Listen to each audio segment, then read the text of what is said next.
frustrated Mango passengers have been left stranded today. ACSA is not allowing the airline's planes to operate due to non-payment.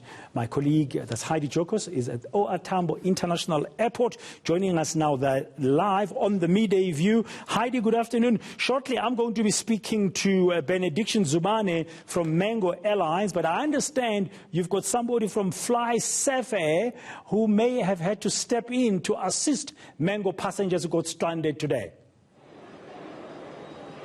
Yes, Bradan, I'm going to let Benediction actually answer some of the questions with regards to what contingency plans have been put in place for passengers. Many frustrated passengers, irritated passengers who had plans, many who are unwell and have been sitting on the benches outside the terminals of Mango waiting for some kind of clarity. We do know that just over about 30 minutes ago, they started getting SMSs that all flights linked to Mango have been cancelled for today.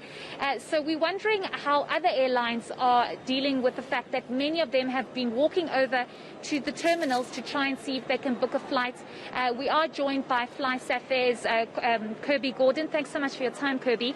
I think let's just start off with whether or not ACSA has been seeing an uptick in bookings due to the fact that Mango has been unable to fly today. Absolutely. Look, I mean, Mango represent about 14 to 15% of the market share at the moment. So as you can imagine, when that disappears out of the space, there are a number of passengers who are left with, needing to find other options. So we've certainly seen an uptick, both online through our call center, and of course here in the airport environment where we've had to put some extra hands on deck.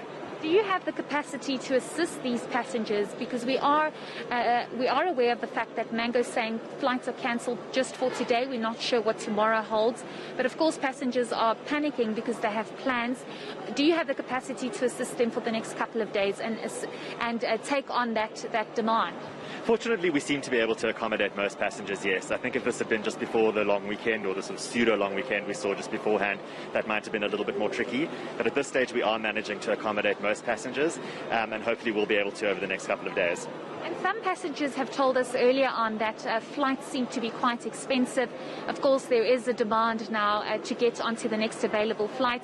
In terms of your pricing, have you needed to adjust that, or can passengers feel safe that prices won't be too exorbitant now that they need to get onto a next flight?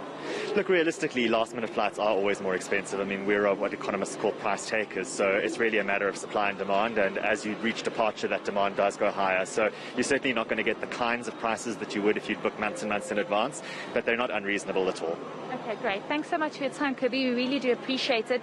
So, Bradan, I think it's quite clear that passengers have been trying to move over to other airlines as they've booked and they've planned holidays. Some are going out for work purposes, and they, of course, need to find alternative arrangements and flights to make sure that they get to their destinations until Mango is able to indicate what they are going to do with all the tickets that were booked for today. Thank you very much, Heidi Giokos at OR Tambo International Airport. On that note, let's speak